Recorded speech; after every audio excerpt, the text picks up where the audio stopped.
हाँ,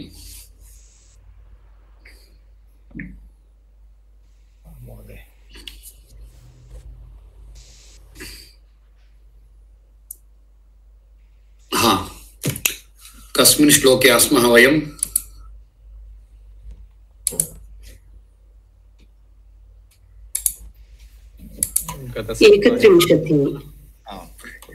एकत्रिंशत् वा? एतदेव किल? अस्तु, तस्यैव आसीत् मनसि। अस्तु, कः मत्साकं पठति?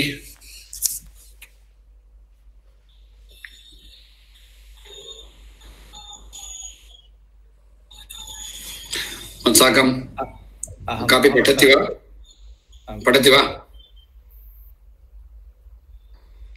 मया पठ्यते महोदय। हाँ, अस्तु।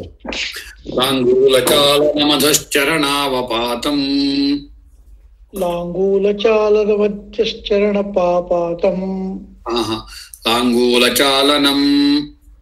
लाङ्गूलचालनम् अधश्चरणावपातम् भूमौ निपत्य वदनोदरदर्शनञ्च श्वापिण्डदस्य कुरुते गजपुङ्गवस्तु धीरं विलोकयति चाटु शतैश्च भुङ्क्ते लाङ्गूलचालनम्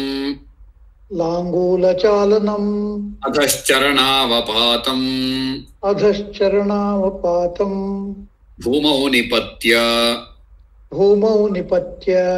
वदनोदरदर्शनञ्च श्वापिण्डदस्य कुरुते गजपुङ्गवस्तु धीरं विलोकयति चाटु शतैश्च भुङ्क्ते। अस्तु, यः कोऽपि वा एतस्य रूपाणि वक्तुमर्हति वा?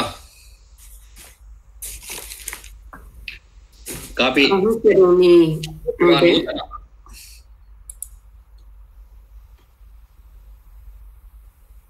अहं करोमि। अवश्यम्। लाङ्गूलचालनं नपुंसकलिङ्ग प्रथमा विभक्ति एकवचनम्। अस्तु। अधः अव्ययम्। चरणावपातं नपुंसकलिङ्ग प्रथमा विभक्ति एकवचनम्। भूमौ स्त्रीलिङ्ग सप्तमी एकवचनम्। निपत्य ल्यप्रत्यय वा? सत्यं। ल्यप्रत्यय। वदनं धातु इत्यादि। ल्यप्रत्ययं नाम पुनः धातु इत्यादि।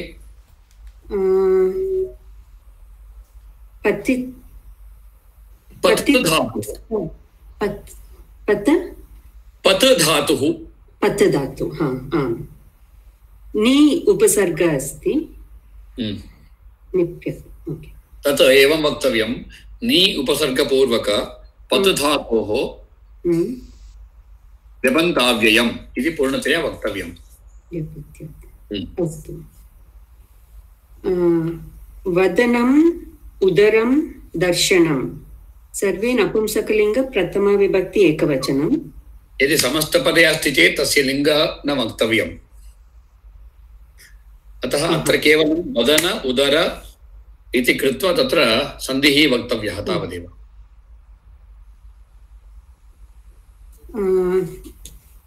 ಹೇಗೆ ಹೇಳಬೇಕದನ್ನ? वदनोदरदर्शनम् इति यदस्ति तत् नपुंसकलिङ्ग प्रथमा विभक्ति एकवचनं तावदेव। तत्र सन्धिरस्ति चेत् सन्धिं वदतु।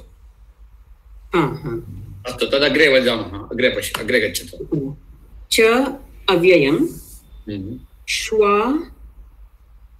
पुल्लिङ्ग प्रथमा विभक्ति एकवचनम्। अस्तु, अग्रे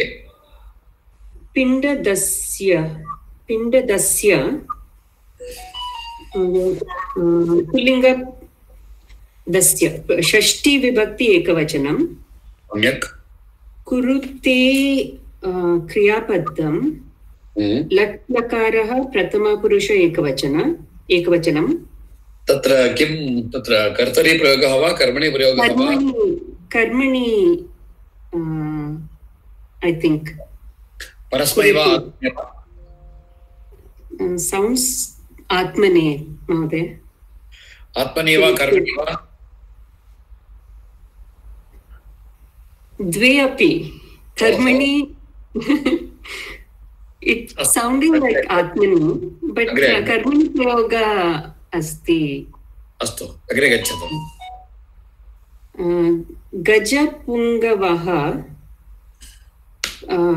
प्रथमा विभक्ति पुल्लिङ्ग प्रथमा विभक्ति एकवचन तु अव्ययम् धीरं नपुंसकलिङ्ग प्रथमा विभक्ति एकवचनं विलोकयति लट् लकारः प्रथमपुरुष एकवचनं चाटुशतैः पुल्लिङ्ग तृतीया विभक्ति बहुवचनं च अव्यय भुङ्क्ते प्रथमपुरुष एकवचन लट् लकारः कर्मणि वा कर्मणि अस्ति आत्मने वा परस्मै वा आत्मने आत्मने वा कर्मणि वा कर्मणि अस्तु अपरः कन्फ्यूस् महोदय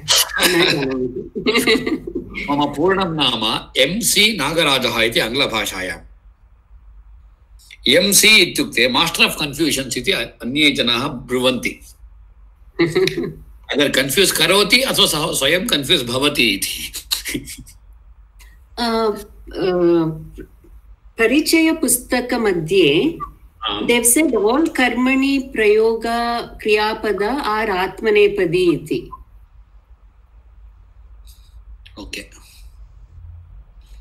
अस्तु इदानीम् अन्यस्य कोऽपि अन्यः अभिप्रायः अस्ति वा कर्मणि आत्मने इत्यनयोर्मध्ये क्रू धातुः अस्ति यत् अस्ति तद् उभयपदी अस्ति तद् तद् परस्मै वा आत्मने वा कुरुते आत्मनेपदी एव अस्ति आत्मनेपदी एव अस्ति आत्मनेपदमे एव अस्ति तर्हि तद् कर्मणि वा कर्तरि वा कर्तरि एव आमां कर्तरि भुङ्क्ते इति शब्दः तदपि आत्मनेपदी तथैव तद् कर्मणि कर्मणि न श्वा भुङ्क्ते इति एव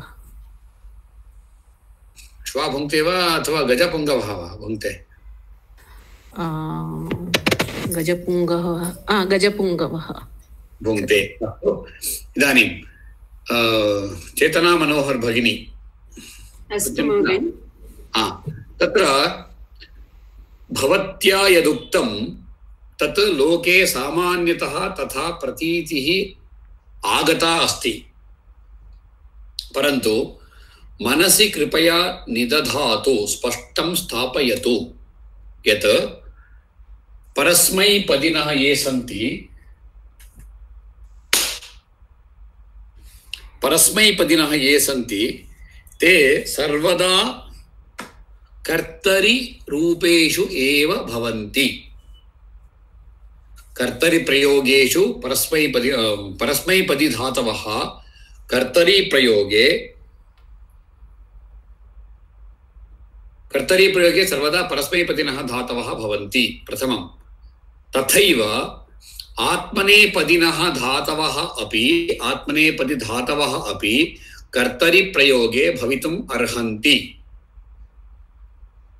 परन्तु परस्मैपदी धातवः न कदापि स्वरूपेषु कर्मणि प्रयोगे भवितुं न अर्हन्ति तथैव आत्मनेपदी धातवः अपि स्वरूपेषु कर्मणि प्रयोगे भवितुं न अर्हन्ति भवत्या सम्यक्तया इतोपि कन्फ्यूजन् अभवत् इति मन्ये। अस्तु महोदय। अस्तु वा? इदानीं किञ्चित् विवरणं दास्यामि, पश्यतु। अत्र यथा भगिन्या उक्तं, शैलजा भगिनी इति मन्ये, सा शैलजा भगिनी सा उक्तवती, करोति इति शब्दः परस्मै धातुः, परस्मै रूपं। कुरुते इति रूपं तद् आत्मने रूपं, न कर्मणि रूपं। प्रत्येकस्य अपि परस्मैपदी धातोः रूपद्वयं भवति। एकन्तु स्वस्वरूपं परस्मैपदी रूपम्, अन्यत्तु कर्मणि रूपम्। अस्तु वा? एतत् ज्ञातं वा न वा? अस्तु महोदय। आत्मनेपदी धातोः कर्मणि रूपं भवति वा न वा? तर्हि अस्तु भवति वा? अस्तु महोदय। कथं रूपं किं? कोऽपि उदाहरणं दातुं शक्नोति वा?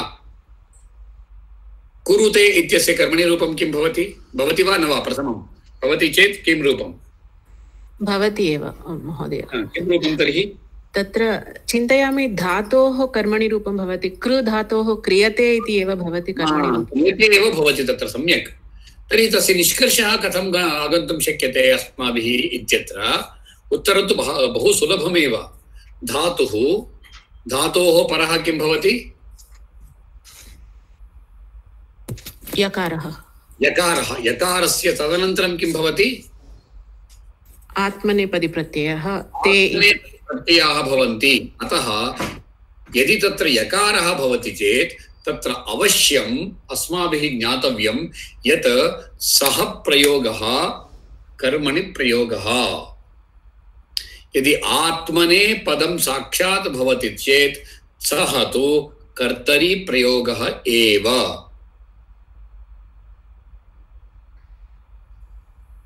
इदं कन्फ्यूजन् यद् वर्तते किल, तत् सामान्यजनेष्वपि वर्तते। बहुषु विद्यालयेषु अपि तथैव कदाचित् उच्यते। किमिति?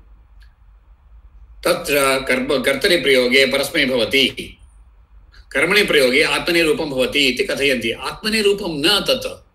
तर्हि पठति इति शब्दः पठते इति भवितव्यं किल, परन्तु पठति इति शब्दः पठते इति न भवति। ज्ञातमिति मन्ये अहम्। अस्तु, अग्रे गच्छामः। लाङ्गूलचालनम्, अत्र कश्चन शब्दः अस्ति, चालनम् इति शब्दः दृश्यते अत्र। एतदपि योजयामः। तथैव अत्र अन्यः शब्दः अपि अस्ति, दर्शनम्। अत्र एतयोर्मध्ये कश्चन सम्बन्धः दृश्यते अथवा किमपि सामान्यं दृश्यते। किं तत् नाम? तत्र नम्, दर्शनम् इति तत्र भवति। ओहो, भवान् रैमिङ्ग् वर्ड्स् विषये, अनुप्रासस्य विषये वदति वा इत्युक्ते नैव।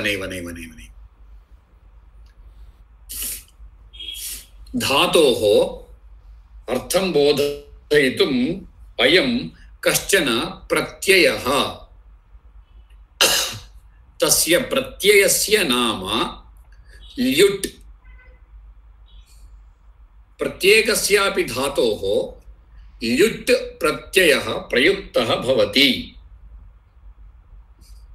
तर्हि तस्य अर्थः कः नाम, उदाहरणार्थम् अत्र चलति इति शब्दः अस्ति।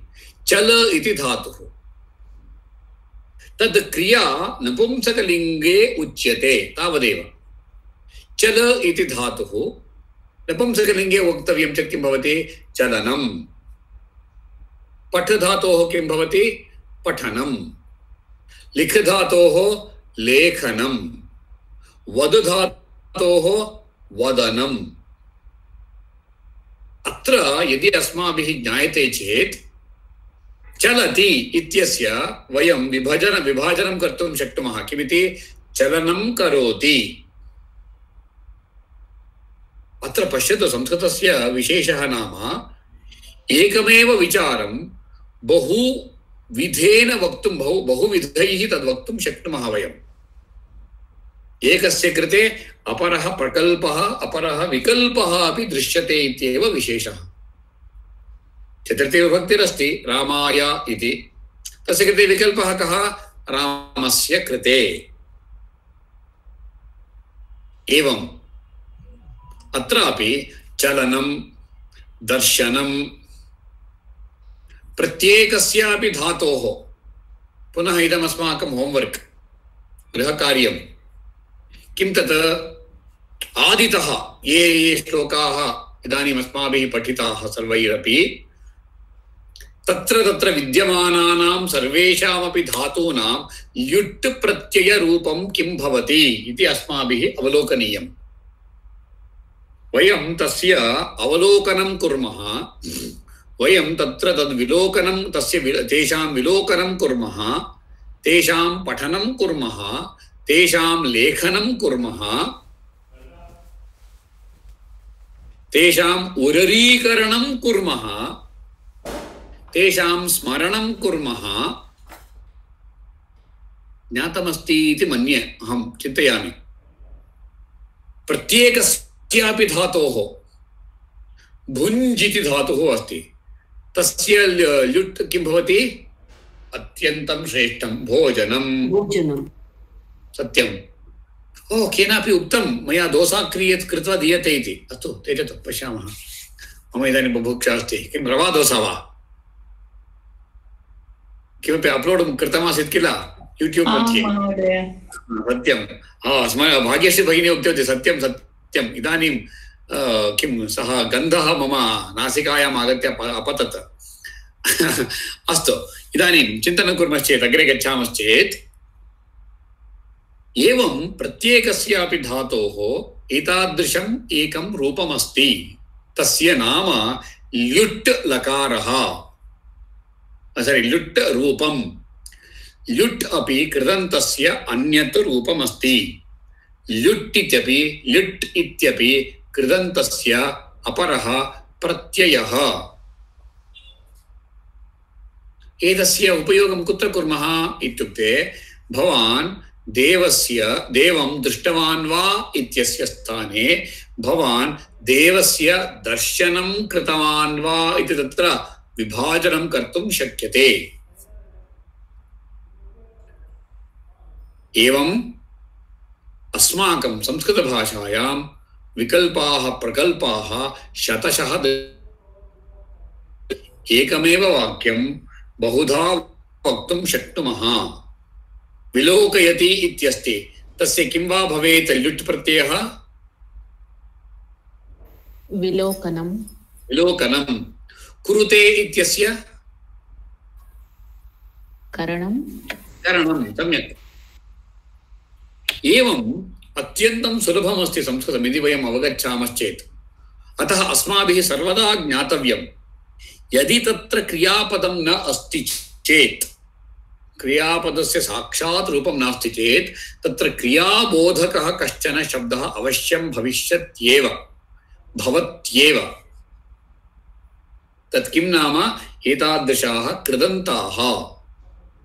अतः कृदन्तशब्दाः तावत् एम्फिबियस् सन्ति। एम्फिबियस् नाम किं?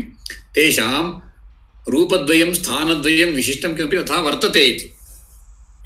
अस्तु वा? इदानीम् अग्रे गच्छामश्चेत्, अत्र कोऽपि सन्धिः दृश्यते वा?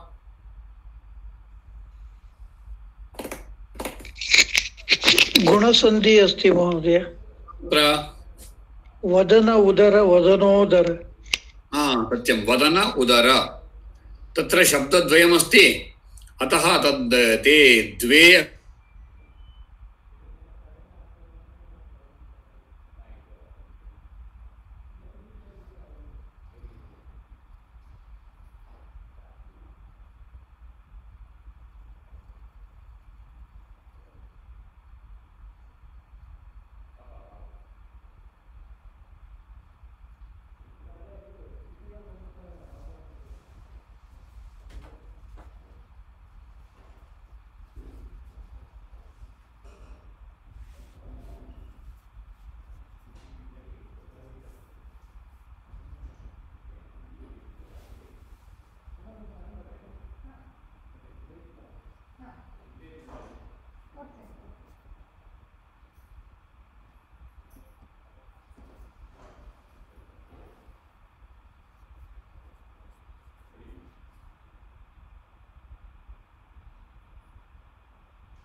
अवपातं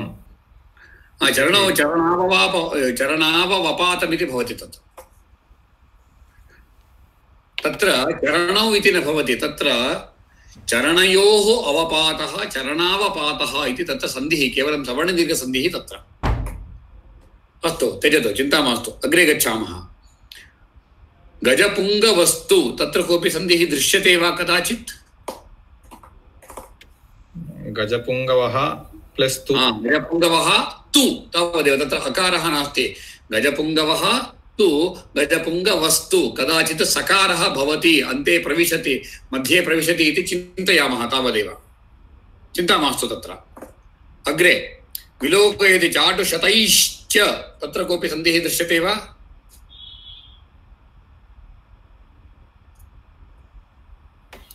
शतैः प्लस् च तत्र किं किं भवति तर्हि शतैः च इति शब्दौ शतैः च शतैश्च तत्र सकारः प्रथमः भवति तदुत्तरं शकारः भवति तत्र सन्धिद्वयं भवितुमर्हति एवं सन्धि विभाजनमपि कृतम् एवं प्रत्येकस्यापि श्लोकस्य अस्माकम् अभ्यासः एवं भवेत् किमिति प्रथमं सर्वेषामपि शब्दानां लिङ्गविभक्तिवचनानुसारं तेषां योजनं तदनन्तरं क्रियापदमस्ति चेत् तद् पृथक् कृत्या वा अस्माभिः एतत् सर्वमपि यावन्ति सन्ति क्रियापदानि तावन्ति भवन्ति वाक्यानि इति विचारं मनसि निधाय अत्र वाक्यद्वयं भवितुमर्हति कथं वाक्यद्वयं भवितुमर्हति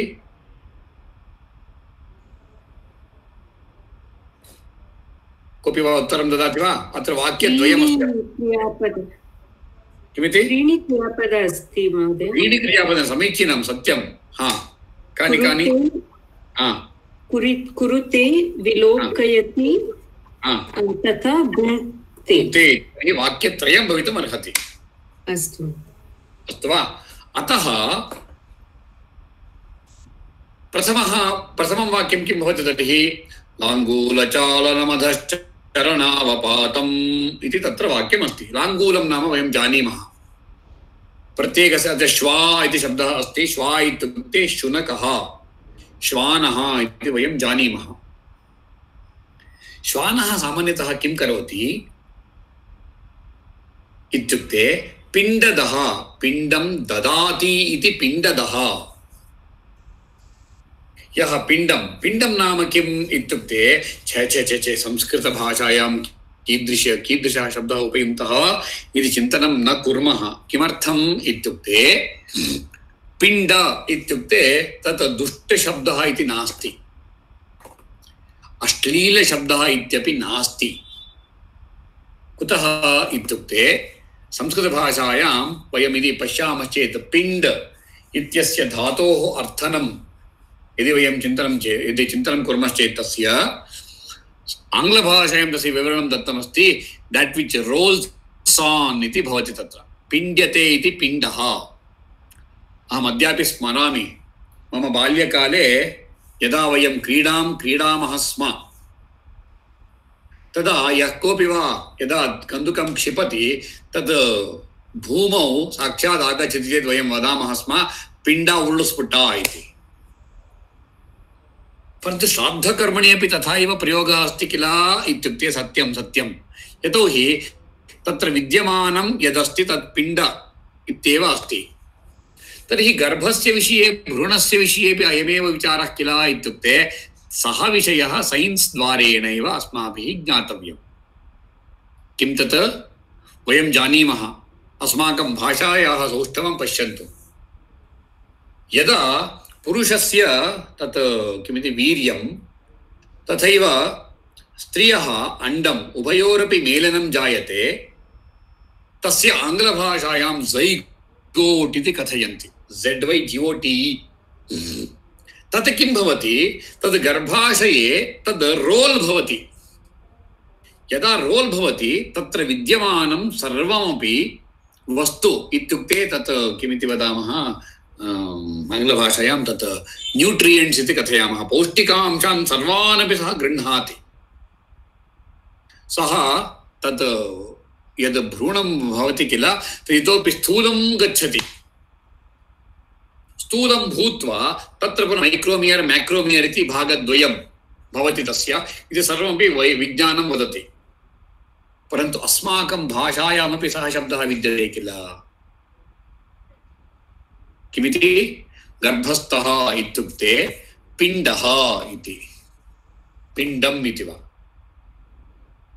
अतः अस्माभिः प्रत्येकस्यापि धातोः विषयम् अस्माभिः अवश्यं ज्ञातव्यं कदाचित् एवं भाति एवं भासते अस्माकं किमर्थम् अस्माकं बुद्धिः एवं चलति सर्वमपि आधुनिकेन कुतः अस्माकं संयोगः क्रियते कुतः अस्माभिः संयोगः क्रियते इत्यत्र अस्मासु यत् ज्ञानमासीत् तत्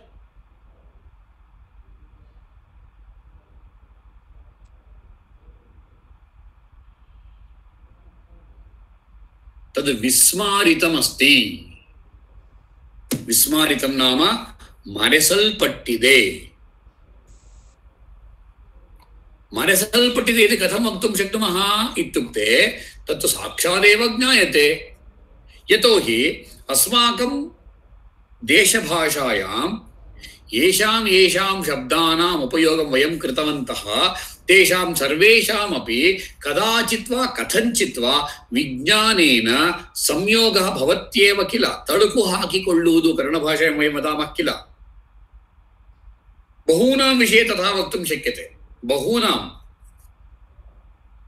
अतः अस्माभिः अवश्यं संस्कृतस्य इदानीं पठनं जायते सम्यक् परन्तु इतोपि अग्रे गत्वा भिन्न भिन्न ग्रन्थेषु विद्यमानानां विषयाणां संग्रहः अध्ययनं च करणीयम् संग्रहं कृत्वा तस्य अध्ययनं कृत्वा तस्मिन् विद्यमानं काव्यरसमपि सम्प्राप्य तेन रसेन अस्माकं जीवितस्य पावनतामपि संसाध्य तत्र विद्यमानं विशिष्टं किमपि आलोचनं वयं जगते दद्मः कुतः कथम् इत्युक्ते एतस्य श्लोकस्य पाठनं मम गृहे कुर्वन्नासम् मम गृहे पूर्वम् एवं स्टडी सर्कल इति प्रचलति स्म तत्र बहवः छात्राः आगच्छन्ति स्म दशाधिकाः छात्राः अत्रैव मम गृहे एव उपविश्य एवं श्लोकस्य एकस्य पठनं तस्य अर्थः अपि सामान्यतः तद् भविष्यत्येव तेन साकं तद् कृत्वा तद् सर्वेपि पठित्वा स्वाभिप्रायं ते वदेयुः इति अवकाशः प्रदत्तः आसीत् विशेषो नाम कश्चन छात्रः उक्तवान् सार् ಏನ್ ಸರ್ ಇದು किम् अभवत् इति अहं पृष्टवान् अल सार् अस्ति किल इति अतः सः उक्तवान् सर भर्तृहरिकाल यावदु सर इति पृष्टवान् सः अहम् उक्तवान् प्रायः 6th शतके वा 7th शतके वा इति सर ಅಂದ್ರೆ 1300 ವರ್ಷದ ನಾಯಿಗಳು ಹಿಂಗೆ ಆಡ್ತಿವ್ಯಾ इति तस्य प्रश्नः तर्हि किं कुर्वन्ति श्वानाः इत्युक्ते अत्र सम्यक्तया उक्तमस्ति लाङ्गूलस्य चालनं कुर्वन्ति कन्नडभाषायां किं भवति बाल अल्लाडिसिकोण्डु बरुवुदु लाङ्गूलस्य चालनम् अधः चरणयोः अवपातः चरणं प्रत्यागत्य ते अस्माकं चरणयोः एव सर्वदा निवसन्ति कुतः किमपि ददाति अयम् इति कः पिण्डदस्य यः पिण्डं ददाति यः आहारं ददाति तस्य सर्वदा तस्य पुरतः लाङ्गूलस्य चालनं कुर्वन्तः भवन्ति द्वितीयं तस्य चरणे एव आगत्य निपतन्ति तृतीयः नाम भूमौ निपत्य भूमौ पतित्वा भूमौ सप्तमी विभक्तिः धरण्यां पतित्वा ते किं कुर्वन्ति वदनोदर दर्शनञ्च वदनस्य उदरञ्च दर्शनं कारयन्ति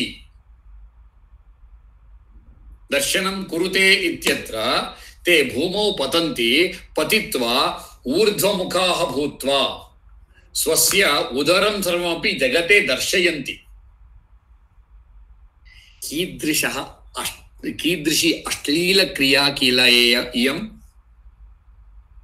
पिण्डदः यः कोऽपि वा दाता तेभ्यः यदि यः कोऽपि वा तस्य कृते दातारूपेण भवति चेत् तस्य लाङ्गूलचालनं कृत्वा अस्माकं समीपम् आगच्छति, तस्य समीपम् आगच्छति, तथैव अधः तस्य चरणे एव निपतन्ति, धरण्यां भूत्वा स्वस्य वदनमपि दर्शयति, तथैव तस्य उदरमपि दर्शयति।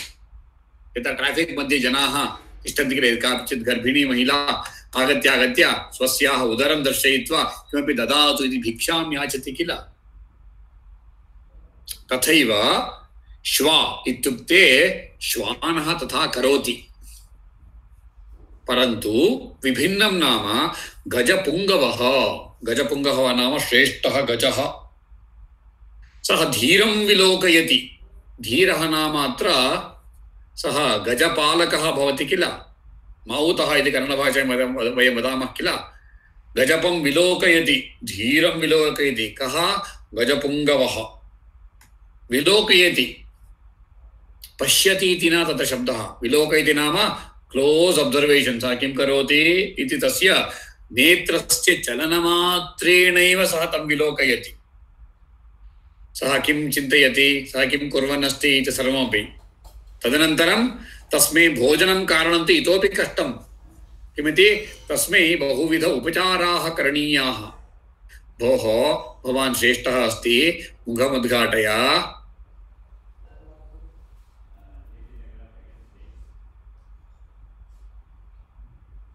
रुचिकरमस्ति, एतद् भवतः निमित्तमेव कृतमस्ति, भवान् तु श्रेष्ठः गजः अस्ति, इतोपि भवतः शक्तिः वर्धते, भवान् तु अस्माकं गणे अत्यन्त सुन्दरः अस्ति,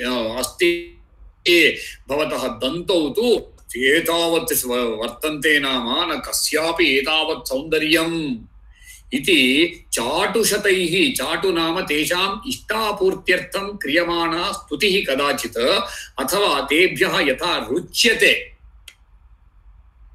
तथा तादृशैः वचनैः। कति वचनैः? एकेन वा?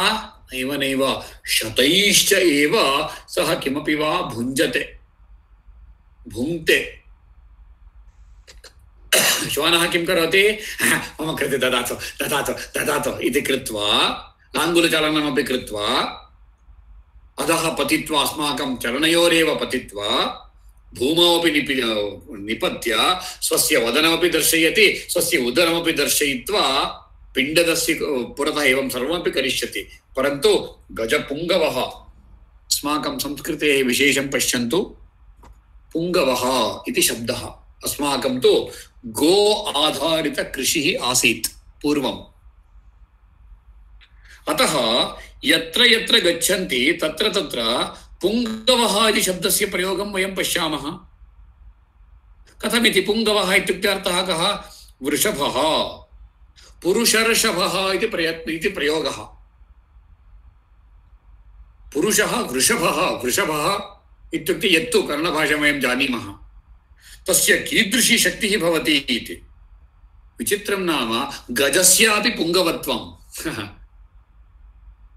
एवं क्रमेण अस्माकं देशे गोप्रधानता तत्र तत्र तत्र तत्र उक्तमस्ति।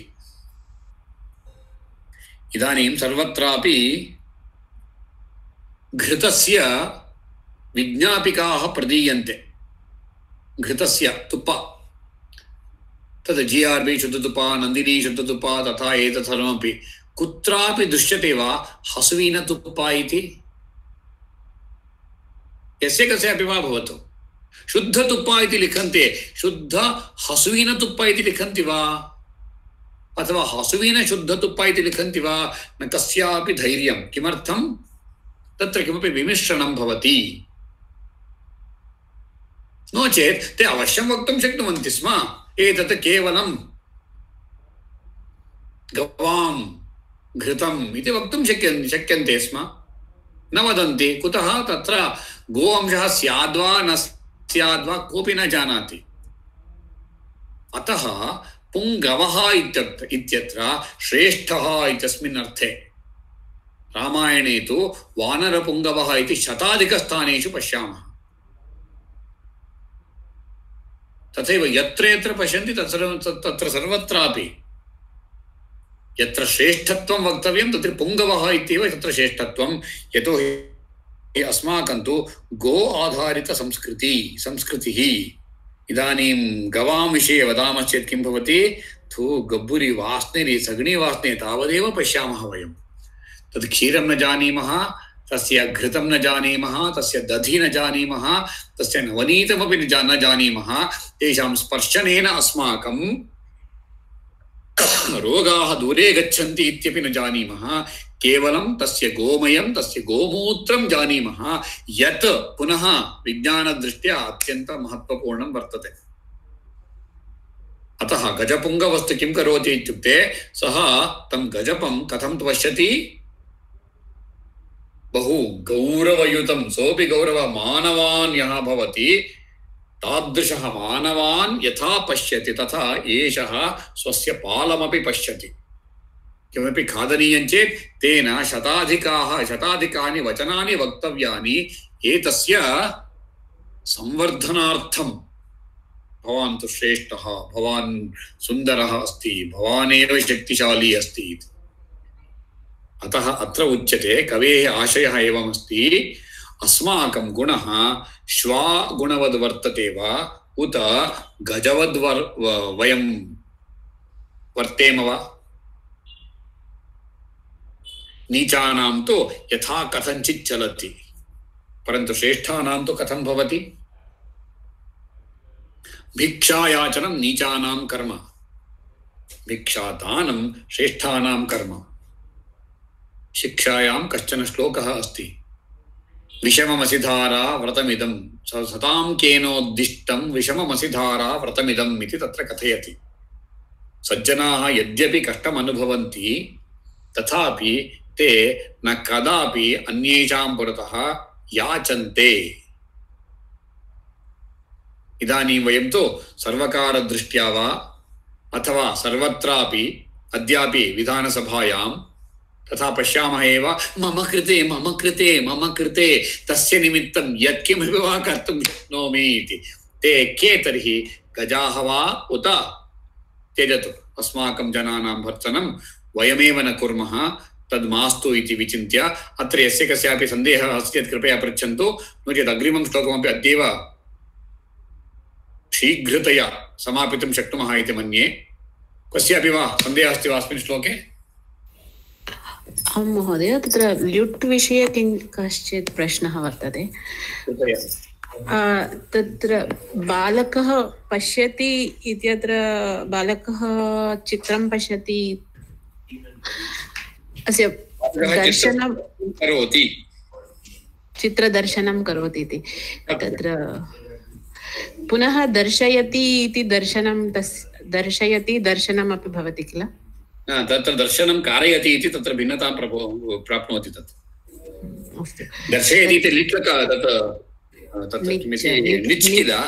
सत्यं, दर्शयति निच् भवति इति कारणेन तत्र क्रियापदस्यापि निच् भवति। दर्शनं कारयति इति भवति।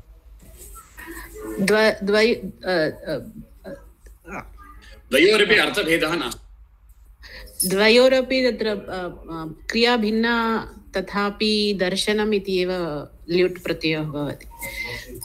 सत्यं सत्यं, तत्र सन्देहः नास्ति। दृश् धातोः केवलम् एकमेव लुट् प्रत्ययः, एकमेव लुट् रूपं, लुडन्तः।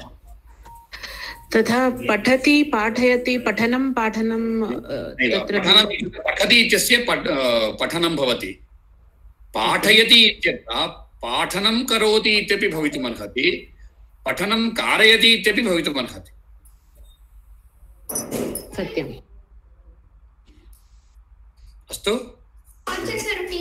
अस्तु महोदय। एतत् लुट् रूपं सर्वदा नपुंसकलिङ्गान्ते एव भवति। गमनं चलनं वदनं चरणं सर्वमपि तद् श्लोकः अस्ति, अधरं मधुरं वदनं मधुरम् इति तत्र सर्वत्रापि यथा नपुंसकलिङ्गे वर्तते तथैव अत्रापि लुट् रूपाणि सर्वाण्यपि सर्वदा नपुंसकलिङ्गान्ते एव तिष्ठन्ति।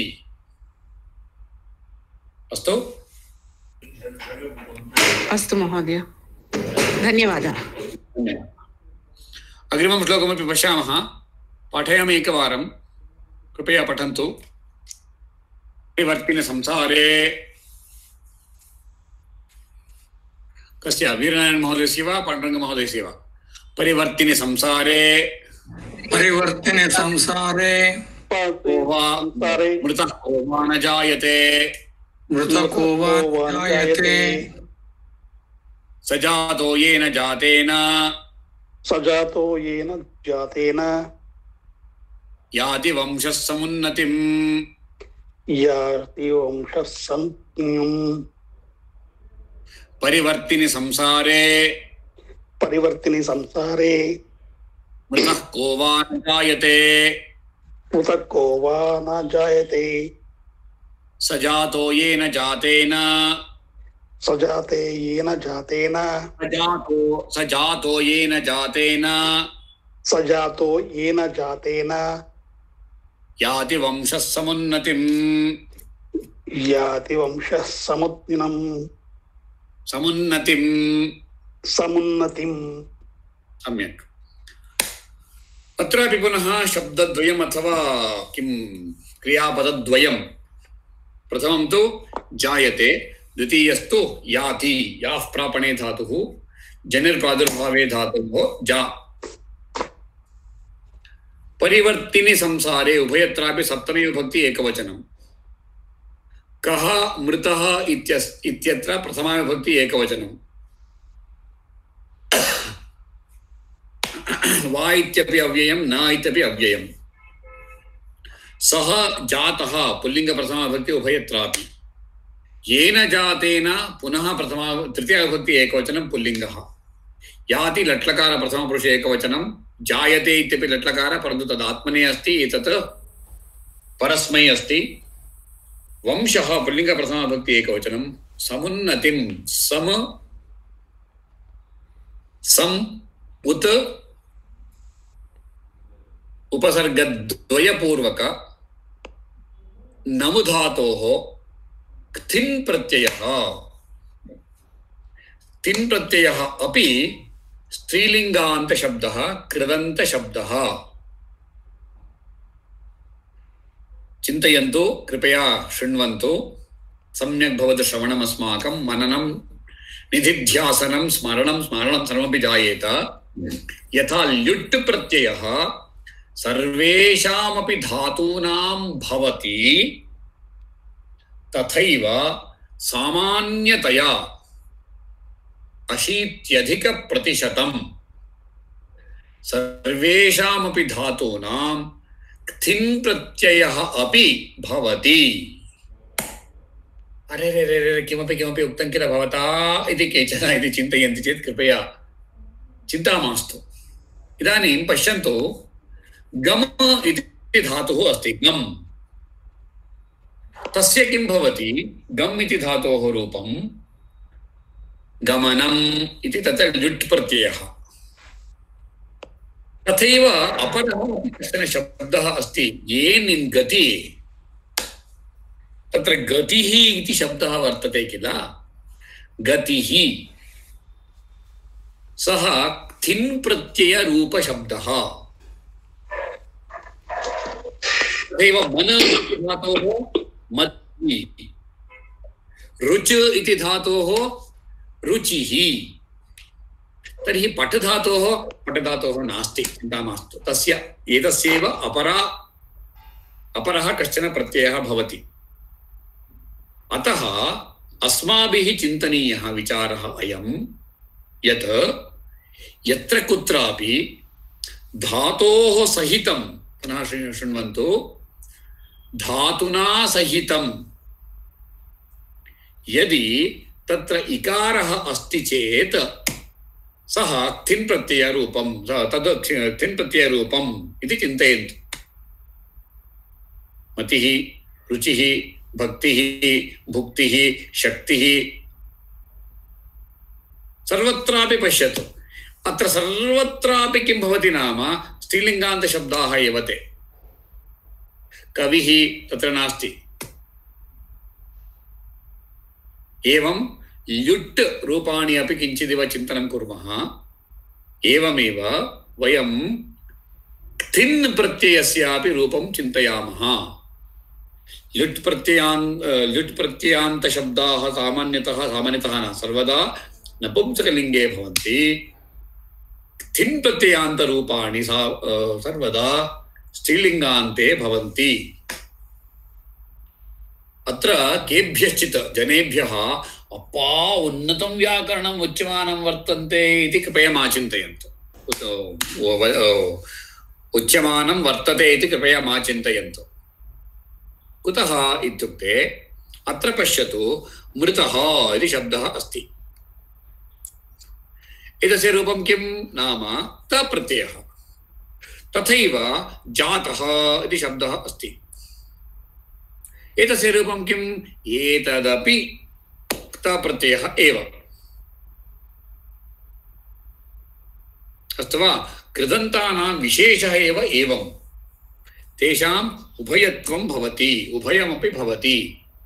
किं किम् इत्युक्ते प्रथमं तु धातु अस्ति इति कारणेन धात्वर्थः अपि अस्ति, तत्र क्रिया अपि अस्ति, तत्र प्रत्ययः योजितः अस्ति इति कारणेन लिङ्गविभक्तिवचनान्यपि सन्ति। एतेन कारणेन संस्कृतम् अत्यन्तं विशिष्टं तिष्ठति। अन्यासु भाषासु एवं प्रयोगाः न दृश्यन्ते, न सन्ति च। मृतः इत्यस्य आङ्ग्लभाषायां डेड् इति कथयामः तावदेव, परन्तु सः अर्थः भवति वा? मृतः इति शब्दः सामान्यतः उभयत्रापि तस्य उपयोगः शक्यते। कर्मण्यपि भवति, कर्तर्यपि भवति बहूनां कृते। अतः आङ्ग्लभाषायाम् अवगमनं नाम अत्यन्तं क्लिष्टकरम्। तस्य अभिव्यञ्जनं तु इतोपि कष्टकरं। तस्य कृते प्रौढव्याकरणम् आवश्यकं भवति। अतः मम प्रार्थना सर्वदा संस्कृतं सर्वदा वयम् अस्माकं भाषाद्वारेणैव संस्कृतस्य अध्ययनं वयं सर्वदा अस्माकं भाषाद्वारेणैव कुर्मः, न आङ्ग्लभाषाविधानेन। एतस्य प्रतिदिनमिव यथा वयम् आदौ ध्येयमन्त्रे वदामः, संस्कृतस्य अहं पठामि संस्कृतं नित्यं सदा संस्कृतं वदामि। वयं जानीमः पुरुषस्य 80% दिने वाक्यानि अथवा वचनानि सर्वाणि स्वस्मिन्नेव भवति। 80%। सः चिन्तयति, ओ ಇದು ತುಂಬ ಬ್ರೈಟ್ ಆಗಿದೆ, ಓ ಅದೊಂದು ಫೈಲ್ ಇದೆ, ಓ ಇಲ್ಲಿ ಸರಸ್ವತಿ ಫೋಟೋ ಇದೆ, ಇದು ತುಂಬ ಪುಸ್ತಕ ಹಿಂಗಿದೆ, ಓ ಇಯರ್ಫೋನ್ ಇಲ್ಲಿ ಇಟ್ಬಿಟ್ಟಿದ್ದೀನಿ, ಓ ನಾನು ಚಾರ್ಜಿಂಗ್ ಹಾಕಿದ್ದೀನಿ। ಸರ್ವಮಪಿ अस्माकं मनसि एव चलति। सर्वत्रापि अस्माभिः चिन्तनीयम्, अत्र संस्कृतस्य प्रयोगः कर्तुं शक्नोमि वा? अस्माभिः तथा चिन्तनं भवति चेत् वरं पठामि संस्कृतं नित्यं, वदामि संस्कृतं सदा, सदा सम्यक्तया संस्कृतं ध्यायामि। संस्कृतस्य कृते किमपि ददत् जीवन् संस्कृतस्य कृते यजन् आत्मानमाहुतं मन्ये वन्दे संस्कृतमातरम्। संस्कृतस्य प्रसाराय यद्यदस्ति मम तत्सर्वमपि दातुं प्रयत्नं करिष्ये। संस्कृतस्य सदा भक्तः भविष्यामि इति या प्रार्थना वर्तते, सा प्रार्थना सर्वदा सफला भूयात् इति उक्त्वा मम वचनेभ्यः विरामं दास्यामि। धन्यवादः। पुनर्मिलामः। एतस्य अर्थः कः अस्ति इति अग्रिमकक्षायां गुरुवासरे वा पश्यामः। शुभम्। अस्तु, धन्यवादः महोदय। धन्यवादः महोदय। प्रश्नाः न सन्ति चेत् शान्तिमन्त्रं वदामः। म्यूट् मध्ये एव भवन्तु सर्वे अपि।